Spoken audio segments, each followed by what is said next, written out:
High, good morning বন্ধুরা। এখন বাজে পুরো 5টা বাজেনি। আমি তোমাদের সামনে সময় রান্নাঘরের সময় নিয়ে এসেছি তেল তেলাপিয়া।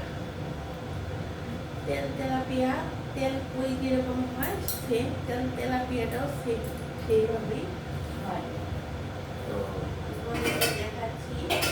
মাছটা আমি এখানে রেখেছি।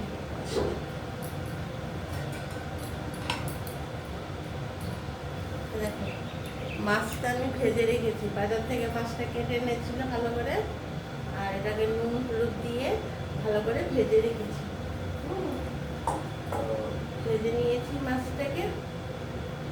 এখন আমি কড়াইয়ের মধ্যে তেল দিয়েছি। হ্যাঁ, যেরকম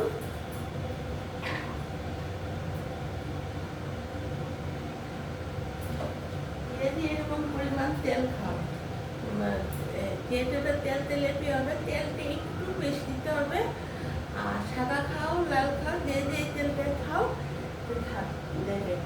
আর এখানে আমি পেস্ট করেছি, এখানে 8 পিস তেলাপিয়া মাছ আছে।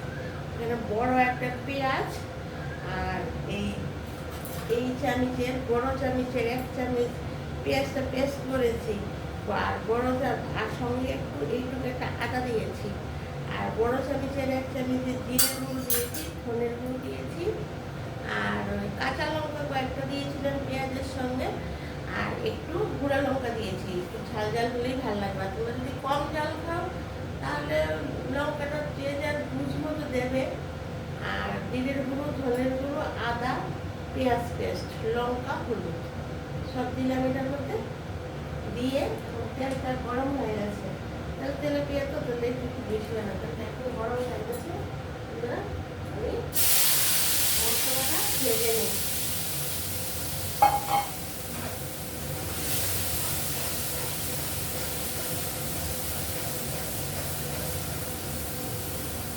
স্বাদ মতো নুন দিয়েছি, নুন হলুদ স্বাদ মতো দেবে।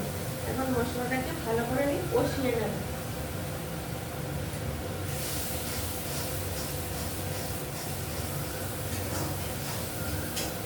আর যে কোনো মাছের ঝোল বলো আর যা কিছুই বলো, মশলাটা কিন্তু গরম, তেলটা গরম হতে হবে, নাহলে মানে রান্নাটা বাজে হয়ে যাবে। এটা সবসময় মাথায় রেখো। যখন দেখবে তেলটা থেকে এরকম ধোয়া ধোয়া বেরোচ্ছে, তখন মশলাটা দিয়ে দেবে। যারা সবসময় রান্না করো তারা তো জানে, যারা একদম বাচ্চা বাচ্চা মেয়েরা ওরা তো বুঝে না, তার জন্যই বলছি, অন্যদের জন্য না।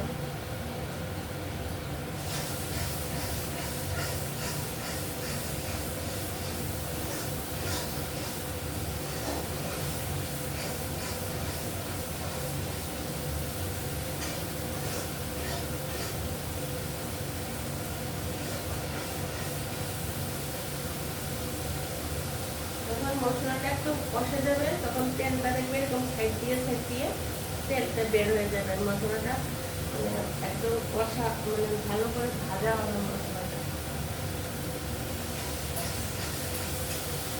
আর সবসময় মনে রাখবে, মশলা ভাজার সময় মানে মশলাটা একটু জল দিয়ে নিও, নাহলে মশলা পুরো সিদ্ধ হয়ে যাবে।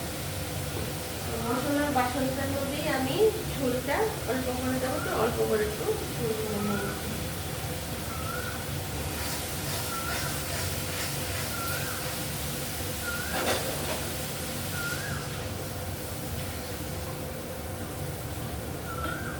আমি অল্প করে ঝোলটা নিয়েছি, দিয়ে দিয়েছি। হ্যাঁ, আর এখন আমি মাছগুলি ছেড়ে দেবো।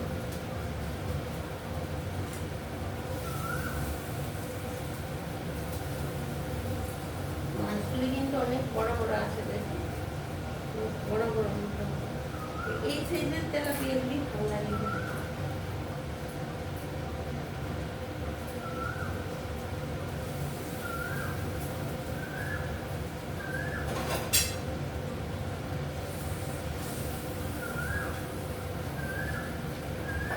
হাতটা ধুয়ে নিই বন্ধুরা।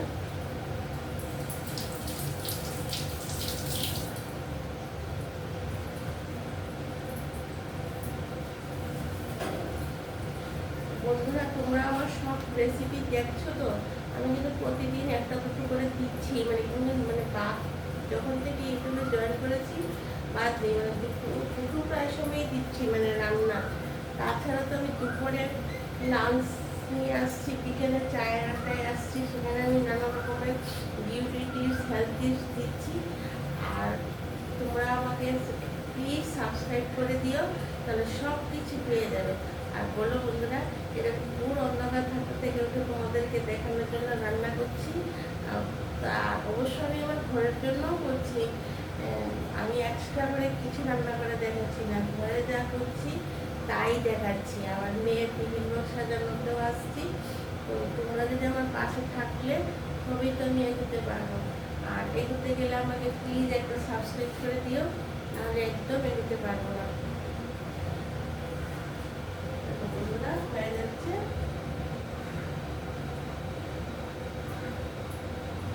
আমি এখানে একটু ধনেপাতা নিয়েছি, হ্যাঁ, ধনেপাতা এখন কিছু করে কেটে আগে ভালো করে ধুয়ে নিয়েছি, কেটে নামিয়ে নেবো। আর তোমরা যেহেতু তেল কই, ওটা তো মানে আমি দেখিয়ে দিচ্ছি, তবে একটু মাখা মাখা করে, মাখা মাখা যখন হবে মাছটা দেওয়ার পর, যখন দেখবে একটু তেল তেল ছেড়েছে, মাখা মাখা হবে, তখন ধনেপাতা দিয়ে নামিয়ে নেবে।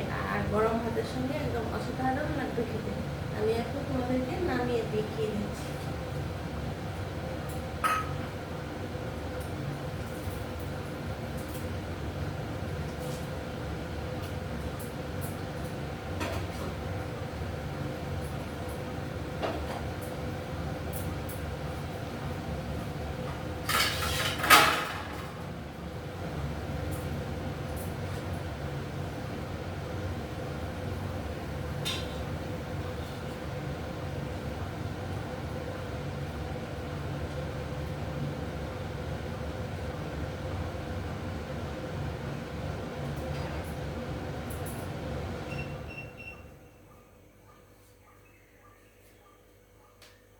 বন্ধুরা এই দেখো, একদম মাখা মাখা করে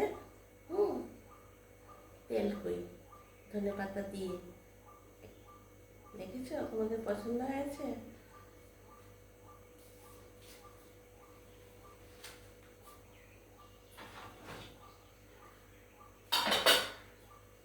আমি যেভাবে বলেছি সেইভাবে তোমরা করে একবার খেয়ে দেখো, দেখবে তোমাদের অবশ্যই ভালো লাগবে। তাহলে বন্ধুরা এখন রাখি, পরের ভিডিওতে আবার দেখা হবে। টাটা, বাই বাই, সবাই ভালো থেকো।